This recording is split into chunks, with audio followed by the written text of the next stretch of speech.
Hi, everyone. Anthony Fantano here, Internet's busiest music nerd. I hope you are doing well. Thank you for tuning in. Let's talk about my unbearably white audience. Listen, guys, this may come as a shock to you, but I am white. I am a white man, and many of you out there are actually white too. Not all of you. Not all of you, but many of you. And I got a tweet recently for a Let's Argue segment that actually kind of grabbed my attention that I thought might make for an interesting topic of discussion. And this tweet, the sentiment of it, the question here in this tweet was actually echoed by a woman who showed up to one of my recent live shows, and we do a Q&A segment at the end of those shows, and the question she asked, again, was pretty much echoed here in this tweet. Sean here says, the name is Cold Brew Soy Milk.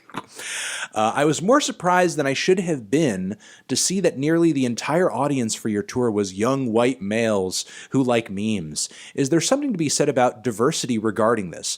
P.S. In case it's unclear, I'm also a young white male who likes memes. So my audience is full of white dudes. It's an interesting observation. It's a true observation. It's true. It's a true thing. So I guess the question is, do I feel some type of way about that? And the answer is yes and no. And when I say yes, I don't mean in the same way that someone might have an issue with it if they were on the fake woke side of the political spectrum. Because at the end of the day, as a reviewer and as a content creator, I'm not intentionally trying to do anything to make my work or make my reviews appeal more to white guys or become less appealing to non-white guys or non-white and non-guy people as well. Okay, I'm not like putting on an album and getting ready to write it and thinking like, okay, how can I get this review to appeal to white dudes the most? How can I do that? Oh, it's so hard. What's the formula? If I could change the demographics of people watching my reviews in the same way that someone just like adjusts a fader on a soundboard, like I would, but I can't. And maybe I could alter the demographics slightly, or people's perception of the demographics, if I started acting or presenting myself in a slightly different way. But honestly, I'm me, and I don't want to be anything else other than me on camera.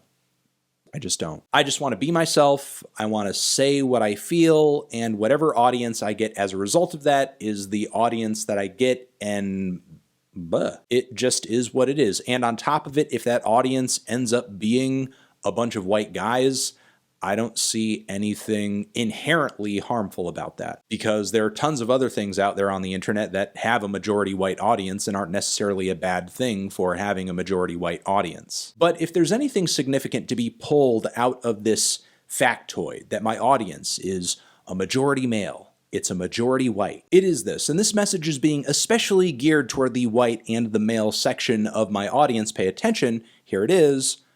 Representation is important. Now, I certainly don't mean to say this to argue that white people need more representation, and I certainly don't mean to tell any of the women or people of color in my audience that representation is important, because you guys already understand that, because you get how rare it is that you find a piece of media, no matter what the medium is, that you enjoy and means a lot to you, and you feel like it represents your identity. You feel like you see a piece of yourself in that media. Certainly that has gotten better in the age of YouTube and streaming platforms and Netflix and just the internet in general, but we're still very much in not a perfect world when it comes to this. But back to my white fans. Representation is important. I mean, I would like to think that people view me because my reviews are fucking awesome. For sure, that is a part of the equation here, but if you yourself were not a white, nerdy music dork, you would not be watching the white, nerdy music dork show. Like it or not, that is an identity. That is branding. That is a presentation of me to you, and it's easier for you to buy into it and get something out of it because you identify with it. Now, again, identity is not the only line by which people decide to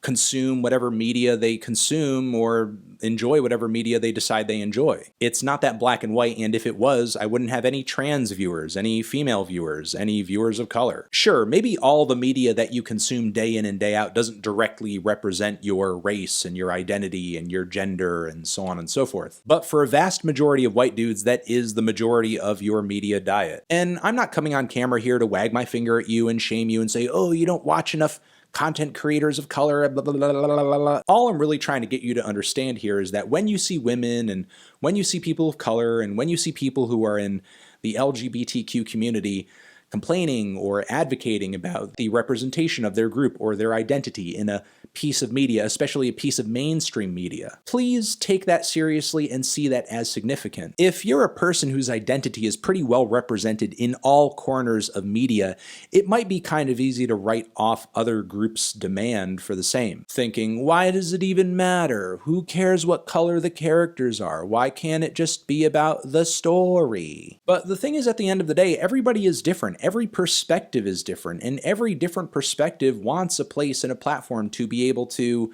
express their views, see their experiences validated, and also just a place to put individuals who have succeeded, put people who are icons in a certain community that allows people that are in that group to aspire to that position, to create that same sort of success for themselves. You may see a piece of your identity in my content in that you're a guy, in that you're white, in that you're a music nerd, in that you like some of the same artists that I do, in that you like memes, maybe we both have a similarly dry sense of humor, similar personality type, whatever. You could identify with what I do for a whole host of different reasons. It doesn't have to be entirely predicated on race. Case in point, the really great black drama Insecure, starring actress and writer Issa Rae. It's a really good show, and a majority of the actors and actresses on the show are black, and many of the scenarios and plot points that they deal with throughout the show are sort of based in their racial and cultural history, but a majority of the show's audience is white. And that's just because it's a damn good show. It's a compelling drama. Appeals and identities can also be generational as well. I'm sure a great deal of the audience for that show are also of the millennial crowd, and they identify with the millennial problems dealt with on the show. So in conclusion, yes, I guess my audience is male, my audience is white, but honestly, I'm not really all that surprised by that. Because at the end of the day, when I started this YouTube channel, I began it thinking, you know, what are the kinds of takes and views on music that I would like to hear, honestly. And it's not really that far of a leap of logic to think that the individuals that would gravitate toward that are individuals that are like me, even if they're not agreeing with every single thing that I'm saying. I think I'm going to leave it at that.